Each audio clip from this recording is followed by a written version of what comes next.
La Belle et la Bête, un conte de Jeanne-Marie le Prince de Beaumont. Il y avait une fois un marchand qui était extrêmement riche. Il avait 6 enfants, 3 garçons et 3 filles, et comme ce marchand était un homme d'esprit, il n'épargna rien pour l'éducation de ses enfants et leur donna toutes sortes de maîtres. Ses filles étaient très belles, mais la cadette surtout se faisait admirer, et on ne l'appelait, quand elle était petite, que la belle enfant, en sorte que le nom lui en resta, ce qui donna beaucoup de jalousie à ses sœurs. Cette cadette, qui était plus belle que ses sœurs, était aussi meilleure qu'elle. Les 2 aînées avaient beaucoup d'orgueil parce qu'elles étaient riches. Elles faisaient les dames et ne voulaient pas recevoir les visites des autres filles de marchands. Elles allaient tous les jours au bal, à la comédie, à la promenade, et se moquaient de leur cadette qui employait la plus grande partie de son temps à lire de bons livres.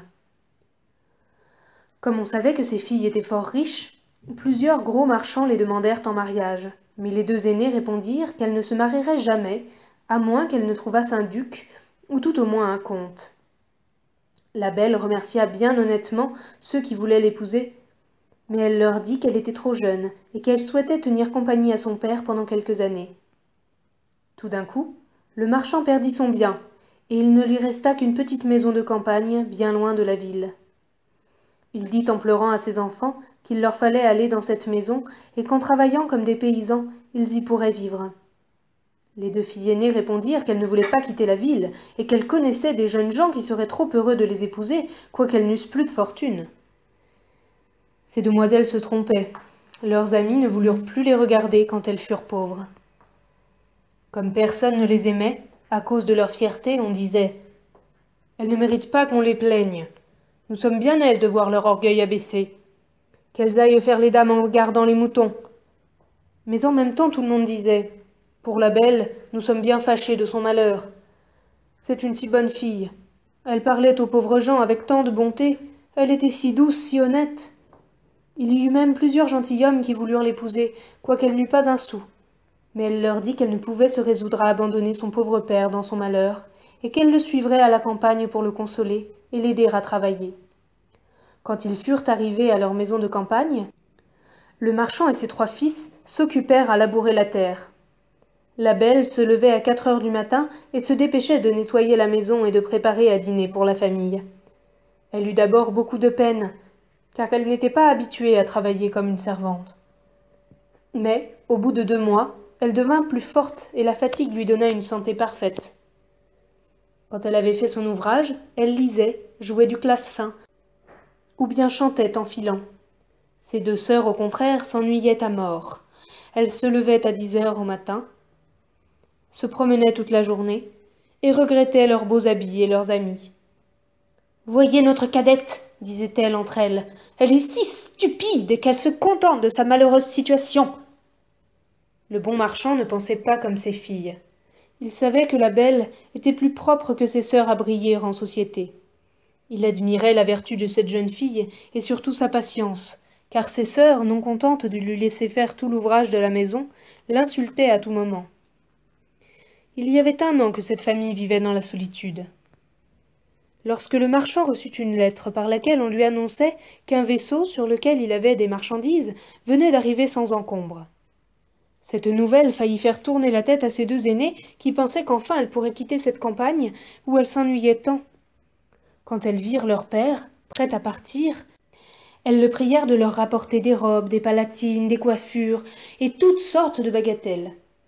La belle ne lui demandait rien, car elle pensait que tout l'argent des marchandises ne suffirait pas à acheter ce que ses sœurs souhaitaient. « Tu ne me pries pas de t'acheter quelque chose ?» lui demanda son père. « Puisque vous avez la bonté de penser à moi, lui dit-elle, je vous prie de m'apporter une rose, car on n'en trouve point ici. » Ce n'est pas que la belle se souciât d'une rose, mais elle ne voulait pas condamner, par son exemple, la conduite de ses sœurs qui auraient dit que c'était pour se distinguer qu'elle ne demandait rien. Le bonhomme partit.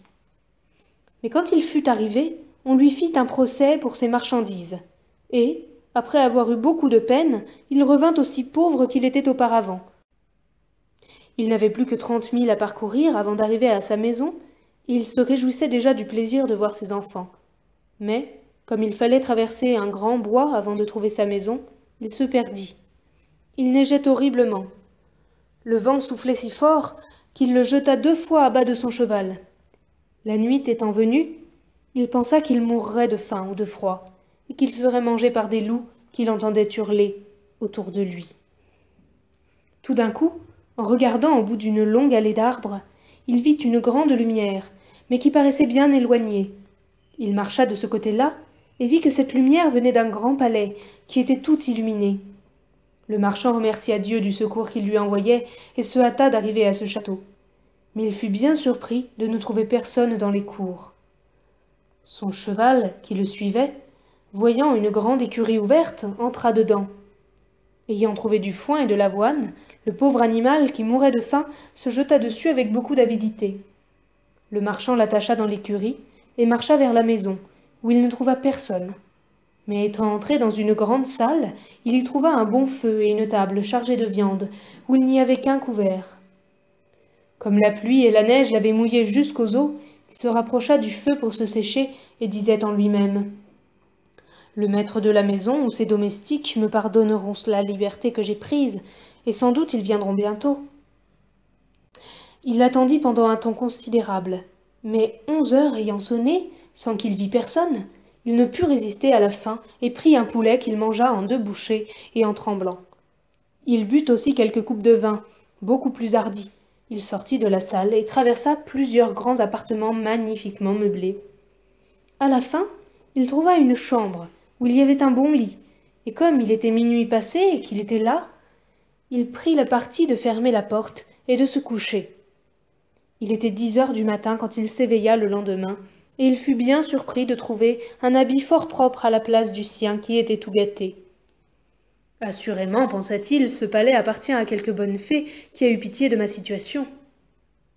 Il regarda par la fenêtre et ne vit plus de neige, mais des berceaux de fleurs qui enchantaient la vue. Il entra dans la grande salle où il avait soupé la veille et vit une petite table où il y avait du chocolat. « Je vous remercie, madame la fée, dit-il tout haut, d'avoir eu la bonté de penser à mon déjeuner. » Le bonhomme, après avoir pris son chocolat, sortit pour aller chercher son cheval, et comme il passait sous un berceau de roses, il se souvint que la belle lui en avait demandé, et cueillit une branche où il y en avait plusieurs. À cet instant, il entendit un grand bruit, et vit venir à lui une bête si horrible qu'il fut tout près de s'évanouir. « Vous êtes bien ingrat, lui dit la bête d'une voix terrible. Je vous ai sauvé la vie en vous recevant dans mon château, et pour ma peine, vous me volez mes roses que j'aime mieux que toute autre chose au monde. Il vous faut mourir pour réparer votre faute. Je ne vous donne qu'un quart d'heure pour demander pardon à Dieu. » Le marchand se jeta à genoux et dit à la bête en joignant les mains « Monseigneur, pardonnez-moi, je ne croyais pas vous offenser en cueillant une rose pour une de mes filles qui m'en avait demandé. »« Je ne m'appelle point monseigneur, répondit le monstre, mais la bête. Je n'aime pas les compliments, moi. Je veux qu'on dise ce qu'on pense. Ainsi, ne croyez pas me toucher par vos flatteries. Mais vous m'y avez dit que vous aviez des filles. Je veux bien vous pardonner, à condition qu'une de vos filles vienne volontairement pour mourir à votre place. Ne discutez pas, partez. Et si vos filles refusent de mourir pour vous, jurez que vous reviendrez dans 3 mois. » Le bonhomme n'avait pas dessein de sacrifier une de ses filles à ce vilain monstre, mais il pensa « Du moins, j'aurai le plaisir de les embrasser encore une fois. » Il jura donc de revenir, et la bête lui dit qu'il pourrait partir quand il voudrait. « Mais, ajouta-t-elle, je ne veux pas que tu t'en ailles les mains vides. Retourne dans la chambre où tu as couché. Tu y trouveras un grand coffre vide. Tu peux y mettre tout ce qui te plaira. Je le ferai porter chez toi. » En même temps, la bête se retira, et le bonhomme se dit « S'il faut que je meure, j'aurai la consolation de laisser du pain à mes pauvres enfants. » Il retourna dans la chambre où il avait couché, et ayant trouvé une grande quantité de pièces d'or, il remplit le coffre dont la bête lui avait parlé, le ferma, et ayant repris son cheval qu'il retrouva dans l'écurie, il sortit de ce palais avec une tristesse égale à la joie qu'il avait lorsqu'il y était entré. Son cheval prit de lui-même une des routes de la forêt, Et, en peu d'heures, le bonhomme arriva dans sa petite maison. Ses enfants se rassemblèrent autour de lui, mais au lieu d'être sensible à leurs caresses, le marchand se mit à pleurer en les regardant. Il tenait à la main la branche de rose qu'il apportait à la belle. Il la lui donna et lui dit raconter. Et, tout de suite, il raconta à sa famille la funeste aventure qui lui était arrivée. À ce récit, les deux aînés jetèrent de grands cris. Ils dirent des injures à la belle, qui ne pleurait point. « Voyez ce que produit l'orgueil de cette petite créature, disait-elle. Que nous demandait-elle des robes comme nous? Mais non, mademoiselle voulait se distinguer. Elle va causer la mort de notre père, et elle ne pleure pas. Cela serait fort inutile, reprit la belle. Pourquoi pleurerais-je la mort de mon père? Il ne périra point. Puisque le monstre veut bien accepter une de ses filles, je veux me livrer à toute sa furie. Et je me trouve fort heureuse, puisqu'en mourant, j'aurai la joie de sauver mon père et de lui prouver ma tendresse. Non, ma sœur, lui dirent ses trois frères, vous ne mourrez pas. Nous irons trouver ce monstre. Nous périrons si nous ne pouvons le tuer. Ne l'espérez pas, mes enfants, leur dit le marchand. La puissance de la bête est si grande qu'il ne me reste aucune espérance de la faire périr. Je suis charmé du bon cœur de la belle, mais je ne veux pas l'exposer à la mort. Je suis vieux, il ne me reste que peu de temps à vivre. Ainsi, je ne perdrai que quelques années de vie, que je ne regrette qu'à cause de vous, mes chers enfants. Je vous assure, mon père, dit la belle, que vous n'irez pas à ce palais sans moi. Vous ne pouvez m'empêcher de vous suivre. Quoique je sois jeune, je ne suis pas fort attachée à la vie, et j'aime mieux être dévorée par ce monstre que de mourir du chagrin que me donnerait votre perte. On eut beau dire, la belle voulut absolument partir pour le beau palais, et ses sœurs en étaient charmées parce que les vertus de cette cadette leur avaient inspiré beaucoup de jalousie. Le marchand était si occupé de la douleur de perdre sa fille qu'il ne pensait pas au coffre qu'il avait rempli d'or. Mais aussitôt qu'il se fut enfermé dans sa chambre pour se coucher, il fut bien étonné de le trouver au pied de son lit. Il résolut de ne point dire à ses enfants qu'il était devenu riche, parce que ses filles auraient voulu retourner à la ville, et qu'il était résolu de mourir dans cette campagne, mais il confia ce secret à la belle, qui lui apprit qu'il était venu quelque gentilhomme pendant son absence, qu'il y en avait deux qui aimaient ses sœurs. Elle pria son père de les marier, car la belle était si bonne qu'elle les aimait et leur pardonnait de tout son cœur le mal qu'elle lui avait fait. Ces méchantes filles se frottèrent les yeux avec un oignon pour pleurer lorsque la belle partit avec son père. Mais ses frères pleuraient tout de bon, aussi bien que le marchand. Il n'y avait que la belle qui ne pleurait point, parce qu'elle ne voulait pas augmenter leur douleur. Le cheval prit la route du palais, et, sur le soir, ils l'aperçurent illuminé comme la première fois. Le cheval alla tout seul à l'écurie, et le bonhomme entra avec sa fille dans la grande salle où ils trouvèrent une table magnifiquement servie, avec 2 couverts.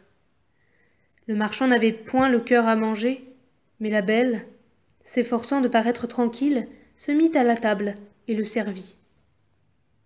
Puis elle se dit en elle-même « La bête veut m'engraisser avant de me manger puisqu'elle me fait faire si bonne chair. » Quand ils eurent soupé, ils entendirent un grand bruit. Le marchand dit adieu à sa pauvre fille en pleurant, car il pensait que c'était la bête. La belle ne put s'empêcher de frémir en voyant cette horrible figure. Mais elle se rassura de son mieux, et, le monstre lui ayant demandé si c'était de bon cœur qu'elle était venue, elle lui dit en tremblant que oui. « Vous êtes bien bonne, lui dit la bête, et je vous suis bien obligée. Bonhomme, partez demain matin, et ne vous avisez jamais de revenir ici. Adieu, la belle. » Adieu, la bête, répondit-elle. Et tout de suite le monstre se retira. Ah, ma fille, dit le marchand en embrassant la belle. Je suis à demi mort de frayeur, croyez-moi. Laissez-moi ici. Non, mon père, lui dit la belle avec fermeté. Vous partirez demain matin et vous m'abandonnerez au secours du ciel. Peut-être aura-t-il pitié de moi. Ils allèrent se coucher, et croyant ne pas dormir de toute la nuit, mais à peine furent-ils dans leur lit que leurs yeux se fermèrent. Pendant son sommeil, la belle vit une dame qui lui dit « Je suis contente de votre bon cœur, la belle. La bonne action que vous faites, en donnant votre vie pour sauver celle de votre père, ne demeurera pas sans récompense. La belle, s'éveillant, raconta ce songe à son père, et quoiqu'il le consolât un peu, cela ne l'empêcha pas de jeter de grands cris quand il fallut se séparer de sa chère fille. Lorsqu'il fut parti, la belle s'assit dans la grande salle et se mit à pleurer aussi. Mais comme elle avait beaucoup de courage, elle se recommanda à Dieu, et résolut de ne se point chagriner pour le peu de temps qu'elle avait à vivre, car elle croyait fermement que la bête la mangerait le soir. Elle résolut de se promener en attendant, et de visiter ce beau château. Elle ne pouvait s'empêcher d'en admirer la beauté, mais elle fut bien surprise de trouver une porte sur laquelle il y avait écrit « Appartement de la belle ». Elle ouvrit cette porte avec précipitation et fut éblouie de la magnificence qui y régnait. Mais ce qui frappa le plus sa vue fut une grande bibliothèque, un clavecin et plusieurs livres de musique. « On ne veut pas que je m'ennuie, dit-elle tout bas. Elle pensa ensuite. Si je n'avais qu'un jour à demeurer ici, on ne m'aurait pas ainsi pourvue. Cette pensée ranima son courage. Elle ouvrit la bibliothèque et vit un livre où il y avait écrit en lettres d'or « Souhaitez, commandez, vous êtes ici la reine et la maîtresse. » Hélas, dit-elle en soupirant, je ne souhaite rien que de voir mon pauvre père et de savoir ce qu'il fait à présent. Elle avait dit cela en elle-même. Quelle fut sa surprise, en jetant les yeux sur un grand miroir, d'y voir sa maison où son père arrivait avec un visage extrêmement triste. Ses sœurs venaient au-devant de lui, et malgré les grimaces qu'elles faisaient pour paraître affligées, la joie qu'elles avaient de la perte de leur sœur paraissait sur leur visage. Un moment après, tout cela disparut, et la belle ne put s'empêcher de penser que la bête était bien complaisante et qu'elle n'avait rien à craindre. À midi, elle trouva la table mise, et pendant son dîner, elle entendit un excellent concert, quoiqu'elle ne vît personne. Le soir, comme elle allait se mettre à table, elle entendit le bruit que faisait la bête et ne put s'empêcher de frémir. « La belle, dit ce monstre, voulez-vous bien que je vous voie souper ?»« Vous êtes le maître ?» répondit la belle en tremblant. « Non, reprit la bête, il n'y a ici de maîtresse que vous. Vous n'avez qu'à me dire de m'en aller si je vous ennuie. Je sortirai tout de suite.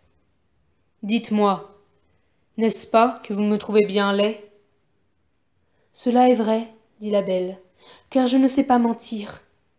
Mais je crois que vous êtes fort bon. »« Vous avez raison, dit le monstre. Mais, outre que je suis laid, je n'ai point d'esprit. Je sais bien que je ne suis qu'une bête. »«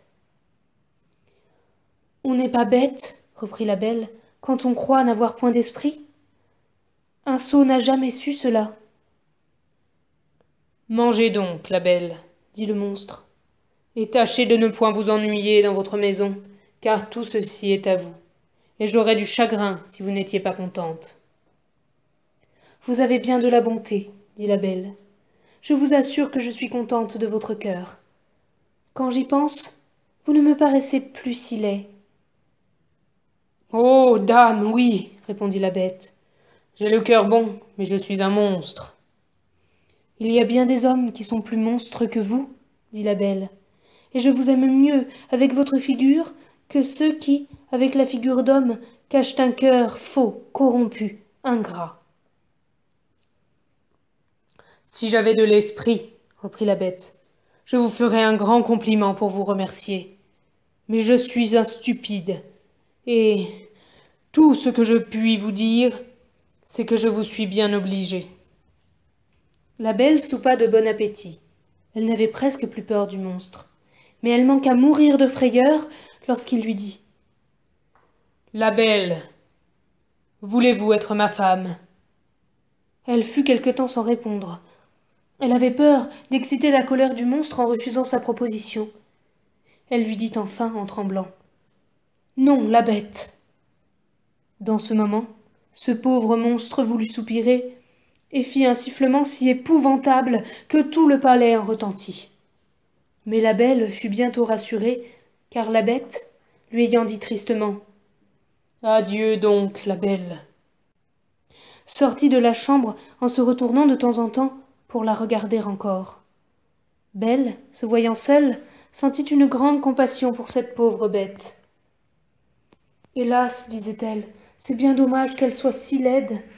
Elle est si bonne. » Belle passa 3 mois dans ce palais, avec assez de tranquillité.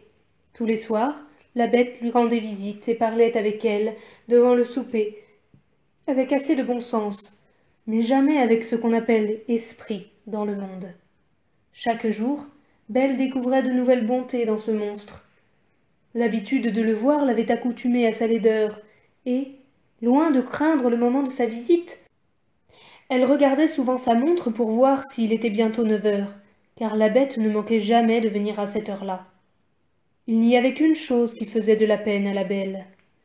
C'est que le monstre, avant de se coucher, lui demandait toujours si elle voulait être sa femme, et paraissait pénétré de douleur lorsqu'elle lui disait que non.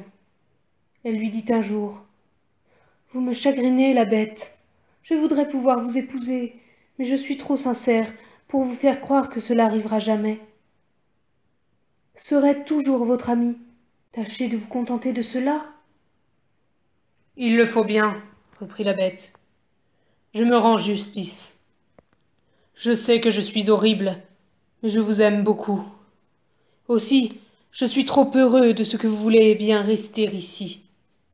Promettez-moi que vous ne me quitterez jamais. » La Belle rougit à ces paroles. Elle avait vu, dans son miroir, que son père était malade de chagrin de l'avoir perdu, et elle souhaitait le revoir. « Je pourrais bien vous promettre de ne vous jamais quitter tout à fait, mais j'ai tant envie de revoir mon père que je mourrais de douleur si vous me refusez ce plaisir. »« J'aime mieux mourir moi-même, » dit le monstre, « que de vous donner du chagrin. Je vous enverrai chez votre père, vous y resterez, et votre pauvre bête en mourra de douleur. »« Non, lui dit la Belle en pleurant. Je vous aime trop pour vouloir causer votre mort. Je vous promets de revenir dans 8 jours. Vous m'avez fait voir que mes sœurs sont mariées et que mes frères sont partis pour l'armée. Mon père est tout seul. Acceptez que je reste chez lui 1 semaine. »« Vous y serez demain au matin, Belle, » dit la bête. « Mais souvenez-vous de votre promesse. Vous n'aurez qu'à mettre votre bague sur une table en vous couchant quand vous voudrez revenir. Adieu, la Belle. » La bête soupira, selon sa coutume, en disant ces mots, et la Belle se coucha toute triste de l'avoir affligée. Quand elle se réveilla le matin, elle se trouva dans la maison de son père, et, ayant sonné une clochette qui était à côté du lit, elle vit venir la servante qui poussa un grand cri en la voyant. Le bonhomme accourut à ce cri, et manqua de mourir de joie en revoyant sa chère bête, et ils se tinrent embrassés plus d'1 quart d'heure. La Belle, après les premiers transports, pensa qu'elle n'avait point d'habit pour se lever, mais la servante lui dit qu'elle venait de trouver dans la chambre voisine un grand coffre plein de robes d'or, garnies de diamants. Belle remercia la bonne bête de ses attentions. Elle prit la moins riche de ses robes, et dit à la servante de ranger les autres dont elle voulait faire présent à ses sœurs. Mais à peine eut-elle prononcé ces paroles que le coffre disparut. Son père lui dit que la bête voulait qu'elle gardât tout cela pour elle, et aussitôt les robes et le coffre revinrent à la même place.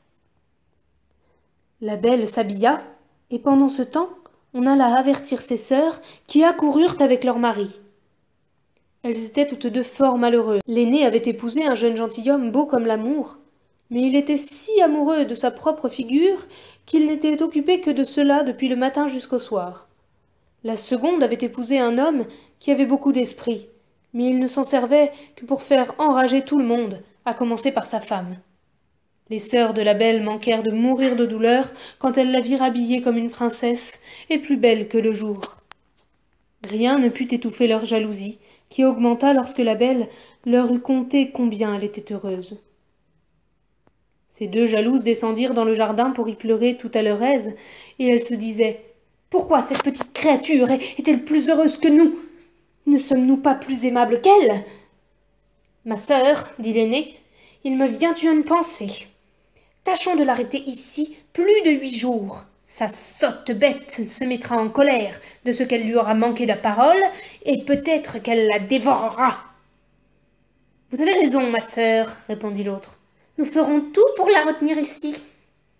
Et, ayant pris cette résolution, elles remontèrent et firent tant d'amitié à leur sœur que la belle en pleura de joie. Quand les 8 jours furent passés, les 2 sœurs s'arrachèrent les cheveux, feignirent tellement d'être affligées de son départ que la belle promit de rester encore 8 jours.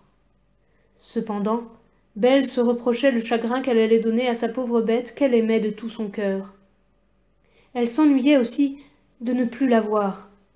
La 10e nuit qu'elle passa chez son père, elle rêva qu'elle était dans le jardin du palais et qu'elle voyait la bête couchée sur l'herbe et prête à mourir, qui lui reprochait son ingratitude. La belle se réveilla en sursaut et versa des larmes. « Ne suis-je pas bien méchante, dit-elle, de donner du chagrin à une bête qui a pour moi tant de complaisance? Est-ce sa faute si elle est si laide? Et si elle a peu d'esprit? Elle est bonne, cela vaut mieux que tout le reste. Pourquoi n'ai-je pas voulu l'épouser? Je serais plus heureuse avec elle que mes sœurs avec leur mari. Ce n'est ni la beauté ni l'esprit d'un mari qui rendent une femme contente. C'est la bonté du caractère, la vertu, et la bête a toutes ses bonnes qualités. Je n'ai point d'amour pour elle, mais j'ai de l'estime, de l'amitié et de la reconnaissance. Allons, il ne faut pas la rendre malheureuse. Je me reprocherai toute ma vie mon ingratitude. » À ces mots, Belle se lève, met sa bague sur la table et revient se coucher. À peine fut-elle dans son lit qu'elle s'endormit. Quand elle se réveilla le matin, elle vit avec joie qu'elle était dans le palais de la bête. Elle s'habilla magnifiquement pour lui plaire et s'ennuya à mourir toute la journée en attendant 9 heures du soir. Mais l'horloge eut beau sonner, la bête ne parut point. La belle alors craignit d'avoir causé sa mort. Elle courut tout le palais en jetant de grands cris. Elle était au désespoir. Après avoir cherché partout, elle se souvint de son rêve et courut dans le jardin vers le canal où elle l'avait vue en dormant. Elle trouva la pauvre bête étendue, sans connaissance, et crut qu'elle était morte. Elle se jeta sur son corps sans avoir horreur de sa figure, et sentant que son cœur battait encore, elle prit de l'eau dans le canal et lui en jeta sur la tête. La bête ouvrit les yeux et dit à la belle: « Vous avez oublié votre promesse. Le chagrin de vous avoir perdu m'a fait résoudre à me laisser mourir de faim. Mais je meurs content, puisque j'ai le plaisir de vous revoir encore une fois. »« Non, ma chère bête, vous ne mourrez point, lui dit la belle. Vous vivrez pour devenir mon époux. Dès ce moment, je vous donne ma main, et je jure que je ne serai qu'à vous. Hélas, je croyais n'avoir que de l'amitié pour vous, mais la douleur que je sens me fait voir que je ne pourrais vivre sans vous voir. » À peine la belle eut-elle prononcé ces paroles, qu'elle vit le château brillant de lumière. Les feux d'artifice, la musique, tout lui annonçait une fête. Mais toutes ces beautés n'arrêtèrent point sa vue. Elle se tourna vers sa chère bête, dont l'état faisait frémir. Quelle ne fut pas sa surprise! La bête avait disparu, et elle ne vit plus à ses pieds qu'un prince plus beau que l'amour, qui la remerciait d'avoir rompu son enchantement. Quoique ce prince méritât toute son attention, elle ne put s'empêcher de lui demander où était la bête. « Vous la voyez à vos pieds, lui dit le prince. Une méchante fée m'avait condamné à rester sous cette figure jusqu'à ce qu'une belle fille consentît à m'épouser. Et elle m'avait défendu de faire paraître mon esprit. Ainsi, il n'y avait que vous dans le monde, pour vous laisser toucher par la bonté de mon caractère. En vous offrant ma couronne, j'ai pour vous. » La belle, agréablement surprise, donna la main à ce beau prince pour le relever. Ils allèrent ensemble au château, et la belle manqua mourir de joie en trouvant, dans la grande salle, son père et toute sa famille, que la belle dame, qui lui avait apparu en songe, avait transportés au château. « Belle, lui dit cette dame, qui était une grande fée, venez recevoir la récompense de votre bon choix. Vous avez préféré la vertu à la beauté et à l'esprit. Vous méritez de trouver toutes ces qualités réunies en une même personne. Vous allez devenir une grande reine. J'espère que le trône ne détruira pas vos vertus. Pour vous, mesdemoiselles, dit la fée aux deux sœurs de Belle, je connais votre cœur et toutes les malices qu'il renferme. Devenez 2 statues, mais conservez toute votre raison sous la pierre qui vous enveloppera.